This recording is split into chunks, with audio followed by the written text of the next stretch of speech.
Hello guys, कैसे हैं आप सब लोग। यंग असैसिन के एपिसोड 3 के साथ हाजिर हूँ। तो अभी तक अगर आपने चैनल को सब्सक्राइब नहीं किया हो तो जल्दी से चैनल को सब्सक्राइब कर दे, वीडियो को लाइक और शेयर कर दे, शुक्रिया। तो लास्ट एपिसोड के एंड पे हमने देखा था यूजिन अपनी बहन के साथ घर वापस जा रहा होता है। वहीं पर रास्ते में एक होटल पर बुली लड़की के साथ वाली उसकी दोस्त बैठी होती है, जबकि उसके साथ उसके 2 लड़के दोस्त बैठे होते हैं जो यूजिन का इंतजार कर रहे होते हैं। लेकिन डाइजुन को वहाँ पर देखकर वो फिर से उसे बुली करना स्टार्ट कर देते हैं, जबकि ये बात यूजिन को काफी ज्यादा बुरी लगती है और वो घूर घूर कर उनकी तरफ देख रहा होता है। और उसका घूरना बुली लड़की के साथी को बिल्कुल भी पसंद नहीं आता। वो उसे कहता है, कमीने तू मेरी तरफ घूर कर क्या देख रहा है, लगता है तू मरना चाहता है। बुली लड़की का बॉयफ्रेंड उसे कहता है, मुझे लगता है कि इस लड़के का दिमाग खराब हो गया है, ये तो अभी तक हमें घूर कर देख रहा है। उसकी गर्लफ्रेंड उसे कहती है, मुझे नहीं पता। जबकि उनके साथ वाला मोटा लड़का जो कि पहले उसे धमकी दे रहा था वो उठकर खड़ा हो जाता है और कहता है, लगता है कि इन्हें हमसे फाइट करनी है। इस तरह के कमीने कहीं पर भी निकल आते हैं, चलो मैं इनको सबक सिखा कर आता हूँ। वो मोटा लड़का सीधा जाकर यूजिन के सामने खड़ा हो जाता है और उसे कहता है, लगता है कि थोड़ी देर पहले तुमने मेरी बात नहीं सुनी। मैंने तुझसे कहा था कि घूरना बंद कर, वरना मैं तुझे मार डालूंगा। अबे साले, क्या तू अपनी बहन के सामने कूल बनने की कोशिश कर रहा है? लगता है कि तुझे मरने की बहुत ज्यादा जल्दी है। लेकिन यूजिन उसकी तरफ देखकर अपना हिसाब लगा रहा होता है। यूजिन कहता है, ये मेरे साथ फाइट करने के लिए आया है, लेकिन इसके पास कोई भी वेपन नहीं है और ये बिल्कुल डिफेंसलेस है और ये ऊपर से मेरे बहुत ज्यादा करीब आ गया है। यहाँ से तो मैं सिर्फ एक ही पंच मारकर इसका काम तमाम कर सकता हूँ। और इसने अपनी गर्दन भी इस तरह उठा रखी है कि मैं इसकी गर्दन के नीचे पंच मार के इसकी ट्रैकिया को ब्रेक कर दूं। इसने अपने हाथ दोनों जेबों में डाले हुए हैं, इसके पास कोई भी वेपन नहीं हो सकता। आज ये दुश्मन मेरे सामने इस तरह क्यों खड़ा है? ऐसे इतना ज्यादा कॉन्फिडेंट है अपने ऊपर कि ये मुझे हरा सकता है, वो भी बिना वेपन्स को यूज किए। साथ ही उसे अपने लेफ्टिनेंट की बात याद आती है। लेफ्टिनेंट ने उसे कहा था फाइट मत करना। यूजिन कहता है, चलो फिर थोड़ा दफा करो इसको, तो बहुत ज्यादा वीक है, अगर मैं इसको मारूंगा तो ये मर जाएगा। और साथ ही वो एक लंबा सा सांस लेता है। इस बात से गुंडे को बहुत ज्यादा गुस्सा आ जाता है और वो यूजिन की शर्ट से पकड़ते हुए उसे थप्पड़ मारने लगता है और कहता है, तुझे क्या लगता है तू मुझे इग्नोर कर सकता है? जैसे वो उसे थप्पड़ मारने लगता है उसी वक्त डाइजुन आगे बढ़ती है, सर झुकाते हुए उनसे कहती है, प्लीज मुझे माफ कर दो, अपने भाई की तरफ से मैं माफी मांगती हूँ। मेरा भाई यहाँ पर नहीं था, पिछले 10 साल से अब्रोड में रह रहा था, इसे यहाँ के कल्चर के बारे में बिल्कुल भी नहीं पता। यूजिन अपनी बहन को माफी मांगते हुए देखकर उस लड़की की तरफ देखता है। वो लड़की हंस रही होती है, जबकि उसका बॉयफ्रेंड भी हंस रहा होता है। बुली लड़का अभी भी बहुत ज्यादा गुस्से में होता है और डाइजुन से कहता है, इस बात से क्या फर्क पड़ता है कि ये कमीना 10 साल तक बाहर रह कर आया है, मुझे इस बात से क्या फर्क पड़ता है? इसने गुस्से के साथ मेरी तरफ देखा है, मुझे इसे सबक सिखाना है। यूजिन अपनी बहन की तरफ देखता है तो उसकी बहन बहुत ज्यादा घबराई हुई होती है और डर के मारे रोना शुरू कर देती है। यूजिन जल्दी से उस बुली लड़के के बाजू के ऊपर पंच मारता है, जिससे वो लड़का पीछे की तरफ हट जाता है और अपने बाजू को पकड़कर चिल्लाना शुरू कर देता है और कहता है, इस लड़के का पंच तो बहुत ज्यादा भारी है, ऐसे लग रहा है जैसे मेरी हड्डी टूट गई है। यूजिन ने अपना बैग पहना होता है, वो अपने बैग को उतार देता है और साथ ही अपने कोट को उतार कर अपनी बहन के पास चला जाता है। उसकी बहन डरते हुए अपने भाई की तरफ देखती है और उसे कहती है, ब्रदर यहाँ से चलो। वो उसे कहता है, तुम्हें यहाँ पर थोड़ी देर के लिए रुकना होगा। साथ ही वो अपने कोट को उसके चेहरे के ऊपर दे देता है और कहता है, यहाँ पर मत देखना। उसी वक्त वो मोटा लड़का यूजिन को गालियाँ देते हुए उसे पंच मारने के लिए आगे बढ़ता है, लेकिन यूजिन भी जल्दी से पीछे की तरफ घूमता है और उसकी थोड़ी के नीचे जबरदस्त कोहनी मारता है, जिससे वो पीछे की तरफ गिर जाता है और उस बेचारे के दांत भी टूट जाते हैं। वो मोटा लड़का पीछे जाकर टेबल के ऊपर गिरता है, जबकि दूसरे वाला बुली लड़का भी काफी ज्यादा घबरा जाता है और उसकी दोस्त भी। यूजिन उन दोनों से कहता है, मुझे लगता है कि मैंने अपने लेफ्टिनेंट को दिया हुआ वादा अपने स्कूल के पहले ही दिन तोड़ दिया है, मुझे बाद में उनसे माफी मांगना पड़ेगी। वो मोटा लड़का नीचे गिर जाता है और उसके मुंह से बहुत सारा ब्लड भी निकल रहा होता है, जबकि दूसरे वाला लड़का बहुत ज्यादा घबराया हुआ होता है और कहता है, ये कमीना है कौन? इसने सिर्फ एक ही पंच में हमारे मोटू को नीचे गिरा दिया है। यहीं पर नेक्स्ट सीन उस बेस का दिखाया जाता है जहाँ पर यूजिन ट्रेनिंग करता रहा है और उन सारे सोल्जर साथियों का जिनके साथ वो ट्रेनिंग कर रहा था। यहीं पर उसके लेफ्टिनेंट भी खड़े होते हैं। उनके पास एक सोल्जर आता है और कहता है, लेफ्टिनेंट आपने कहा था कि आज के दिन हमारा यूजिन स्कूल में जाने वाला है, मुझे लगता है कि आज उसका पहला दिन होने वाला है। लेफ्टिनेंट उसे कहते हैं, हाँ वो आज ही के दिन स्कूल जाने वाला है, लेकिन मैं उसके लिए बहुत ज्यादा परेशान हूँ। हमने पूरा 1 साल लगाया है उसे एजुकेट करने में कि उसे स्कूल में जाकर किस तरह पेश आना है, बाकी के बच्चों के साथ किस तरह बिहेव करना है। दूसरा सोल्जर कहता है, सर आपको परेशान होने की जरूरत नहीं है, इसने पूरे 10 साल हमारे सोल्जर्स के साथ यहाँ पर गुजारे हैं, किसी भी माहौल में अपने आप को एडजस्ट कर सकता है। साथ ही लेफ्टिनेंट ब्लश करते हुए कहते हैं, हाँ मुझे पता है वो मेरे सारे रूल्स को फॉलो करेगा, वो वहाँ पर अपने आप को बहुत ही अच्छे से एडजस्ट कर रहा होगा क्योंकि मैंने उसे पर्सनल ट्रेनिंग दी है। सोल्जर भी लेफ्टिनेंट से कहता है, हाँ लेफ्टिनेंट आप बहुत ही अच्छे कोच हैं, हम ये बात अच्छी तरह से जानते हैं। लेकिन साथ ही दूसरी तरफ का सीन दिखाते हैं, यूजिन उनके सारे रूल्स की धज्जियां उड़ा रहा होता है और उसने उस मोटे लड़के को पंच मारा होता है, जिससे वो जख्मी होकर नीचे गिर जाता है। यूजिन कहता है, लगता है मैंने लेफ्टिनेंट को दिया हुआ वादा तोड़ दिया है। यूजिन उसकी तरफ देखता है और कहता है इसकी तो आंखें घूम गई हैं, लगता है कि ये सिर्फ एक ही हिट से बेहोश हो गया है। मुझे तो लगा था ये दुश्मन बहुत ज्यादा पावरफुल होगा। फिर साथ ही यूजिन दूसरे वाले लड़के की तरफ देखता है। दूसरे वाला लड़का पहले बहुत ज्यादा घबराया होता है, वो भी उसी की तरफ देख ही रहा होता है कि यूजिन बड़ी स्पीड के साथ उसके सामने पहुंच जाता है और उसे पंच मारता है। वो अपने दोनों बाजू को सामने करते हुए यूजिन के पंच को ब्लॉक करने की कोशिश करता है, लेकिन यूजिन उसके पेट में एक जबरदस्त पंच मारता है जिससे वो पीछे दीवार के साथ जाकर गिरता है। जबकि अब सिर्फ वो बुरी लड़की बचती है जो कि ये देखकर बहुत ज्यादा घबरा जाती है। यूजिन उसके सामने आकर खड़ा हो जाता है और उसे घूर घूर कर देखता है। इस वजह से वो और भी ज्यादा घबरा जाती है। यूजिन उसे घूर घूर कर देख रहा होता है जैसे कि वो उस पर अटैक करने वाला है, लेकिन उसी वक्त उसकी बहन अपने सर से कोट को उतार देती है और उसे कहती है ओपा तुम वहाँ पर क्या कर रहे हो। और साथ ही वो बाकी के दोनों लड़कों की तरफ भी देखती है और कहती है इन सब के साथ क्या हुआ, ये कोट तो मेरे सर के ऊपर सिर्फ कुछ ही सेकंड्स के लिए था, लेकिन ये सब कुछ कैसे हो गया। जबकि वो बुरी लड़की भी बहुत ज्यादा घबराई हुई होती है। वो डाइजुन को कुछ भी नहीं कहती। यूजिन उसके पास से चुपचाप गुजर जाता है। वो डाइजुन के पास जाता है और उसे कहता है कहीं तुम ये सब कुछ देखकर सरप्राइज तो नहीं हो गई। डाइजुन बहुत ज्यादा हैरान परेशान होती है। यूजिन उसे कहता है क्या तुम्हें भूख लगी है, अगर तुम चाहो तो मैं तुम्हारे लिए कुछ खरीद कर ला सकता हूँ, फिर दोनों बैठकर खाते हैं। डाइजुन उसे कहती है नहीं ठीक है, मुझे भूख नहीं लगी।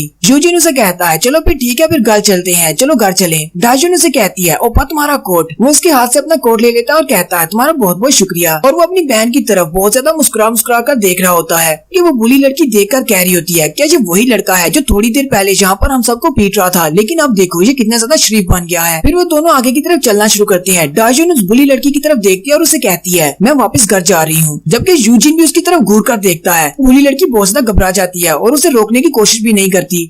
फिर वो दोनों बहन भाई चलते हुए आगे चले जाते हैं। डाइजुन अपने भाई से कहती है ओपा क्या थोड़ी देर पहले उन दोनों बुरे लड़कों को तुमने मारा है। यूजिन उसे कहता है हाँ मैंने उन दोनों को मारा है। उसकी बहन ये सुनने के बाद सोच रही होती है मेरा भाई शक्ल से तो ऐसा दिखता नहीं है कि ये किसी को मार सकता है, क्योंकि बहुत ज्यादा सिंपल लग रहा है। डाइजुन अपने भाई से कहती है क्या तुम्हें पता है कि यहाँ पर कोरिया में किसी की तरफ इस तरह घूर कर नहीं देखते जैसे तुम उनकी तरफ घूर कर देख रहे थे। जैसा कि उन दोनों ने रिएक्शन दिया, बिल्कुल बाकी भी ऐसे रिएक्शन देते हैं, इसलिए किसी को घूर कर मत देखो। यूजिन उसे कहता है लेकिन जहाँ पर मैं रहता था वहाँ पर हमें हर चीज के ऊपर नजर रखना पड़ती थी, एक दूसरे की तरफ घूर कर भी देखना पड़ता था, क्योंकि अगर नजर हटी तो दुर्घटना घटी। डाइजुन उसे कहती है क्या वाकई में ऐसी भी कोई जगह है जहाँ पर तुम दूसरों के ऊपर से नजर नहीं हटा सकते। डाइजुन उसे कहती है तो फिर यहाँ पर तुमने ऐसा क्यों किया, तुम उनको घूर कर क्यों देख रहे थे। यूजिन उसे कहता है तुम्हारे लिए, कि तुम उनकी वजह से बहुत ज्यादा डरी हुई थी, मुझे लगा शायद वो तुम्हें बहुत ज्यादा मुश्किल में डाल रहे हैं, इसी वजह से मैंने उनको पीटा है। तुम मेरी छोटी बहन हो, तुम्हें प्रोटेक्ट करना मेरा फर्ज बनता है। डाइजुन उसकी बात सुनने के बाद अपना सर झुका लेती है। यूजिन उसे कहता है तुम्हें क्या हुआ, क्या मैंने कुछ गलत कह दिया, लेकिन डाइजुन उसे कोई भी जवाब नहीं देती। फिर वो दोनों वापस अपने घर आ जाते हैं। घर आने के बाद रात का सीन दिखाते हैं जहाँ पर ग्रैंडपा यूजिन से कह रहे होते हैं बेटा तुम्हें ये सब कुछ करने की जरूरत नहीं है, मैं तुमसे कह रहा हूँ ना ये सब कुछ मैं कर सकता हूँ, तुम आराम से बैठो और खाना खाओ। क्योंकि यूजिन ने एप्रन पहना होता है और वो दादाजी से कह रहा होता है दादाजी आप आराम से जाकर चेयर पर बैठ जाएं, मैं सारी डिशेस धो दूंगा, अब से आपको इन सब कामों के लिए परेशान होने की जरूरत नहीं है। दादाजी उसे कहते हैं अच्छा ठीक है, मैं नहीं चाहता कि तुम ये सब कुछ काम करो, इतने सालों के बाद तुम वापस आए हो। फिर दादाजी वापस जाकर चेयर पर बैठ जाते हैं, जबकि यूजिन सारे बर्तन धोना शुरू कर देता है। दादाजी उससे बात बढ़ाने के लिए कहते हैं मुझे बताओ क्या तुम्हें खाना पसंद आया, मैंने आज बहुत ही मन लगाकर खाना तैयार किया था सिर्फ स्पेशल तुम्हारे लिए। ऐसे मेरे कुकिंग स्किल इतने अच्छे तो नहीं है, लेकिन फिर भी मैंने तुम्हारी पसंद का खाना बनाया था। यूजिन अपने दादाजी से कहता है खाना बहुत ज्यादा अच्छा था, मैंने बहुत ज्यादा एंजॉय किया, नहीं इससे अच्छा खाना पहले कभी नहीं खाया। दादाजी उसकी बात सुनकर काफी ज्यादा खुश हो जाती है और कहते हैं ये बात सुनकर मुझे बहुत ज्यादा अच्छा लगा। डाइजुन अपने दादाजी की तरफ देखकर मुस्कुरा रही होती है और कहती है दादाजी इस बात को छुपाने की कोशिश कर रहे हैं, लेकिन दादाजी अंदर से बहुत ज्यादा खुश हैं क्योंकि यूजिन ने उनके खाने की तारीफ की है, क्योंकि दादाजी को कुकिंग बिल्कुल भी नहीं आती थी। तो यूजिन की वापस आने की बात सुनने के बाद कुकिंग क्लासेस लेते रहे हैं। दादाजी डाइजुन से कहते हैं क्या तुम्हें भी खाना पसंद आया। डाइजुन कहती है जी दादाजी मुझे भी बहुत ज्यादा पसंद आया। दादाजी यूजिन से पूछते हैं हमारा स्कूल का पहला दिन कैसा रहा, क्या कोई मसला तो नहीं हुआ। यूजिन बर्तन धोते हुए वहीं पर रुक जाता है और दादाजी से कहता है, बल्कि वो दादाजी से कहने लगता है कि एक मसला था, लेकिन वो अपनी बहन की तरफ देखकर कहता है नहीं अब कोई भी मसला नहीं है, सब कुछ ठीक था। दादाजी कहते हैं ये सुनकर मुझे और भी ज्यादा अच्छा लगा कि तुम अपने स्कूल में बहुत ही अच्छे से एडजस्ट हो गए हो। फिर रात काफी ज्यादा हो जाती है और वो सारे एक दूसरे को गुड नाइट बोलकर सो जाते हैं। डाइजुन अपने बिस्तर के ऊपर लेटा होता है और साथ ही वो अपने दादाजी की सारी मेमोरीज को याद कर रहा होता है। जब वो पहली बार एयरपोर्ट पर आया था दादाजी उसे देखकर बहुत ज्यादा खुश हो गए थे और कहते थे ऊपर वाले का बहुत ज्यादा शुक्रिया कि उसने तुम्हें जिंदा वापस भेज दिया, बहुत ज्यादा खुश हूँ, कम से कम तुम तो वापस आए। तुम्हारे पास हमारी बहुत ज्यादा मेमोरीज तो नहीं होंगी, लेकिन खास बात तो ये है कि तुम हमारे पास वापस वापस आ गए हो। और साथ ही खाने का सीन भी दिखाते हैं। दादाजी उसके सामने बहुत सारा खाना रखते हुए कहते हैं, मुझे नहीं पता कि तुम्हें किस तरह का खाना पसंद है, तुम अब्रोड में कैसा खाना खाते रहे हो, मैंने तुम्हारे लिए ये सब कुछ बनाया है। यूजिन भी काफी ज्यादा खुश दिखाई दे रहा होता है और वो साथ ही अपनी आंखें बंद करता है और कहता है, मैं अपनी फैमिली में वापस आ गया हूँ। लेकिन जैसे ही वो अपनी आंखें बंद करता है उसे प्लेन क्रैश का हादसा याद आता है, जिसके अंदर वो अपनी मॉम डैड के साथ बैठा हुआ था।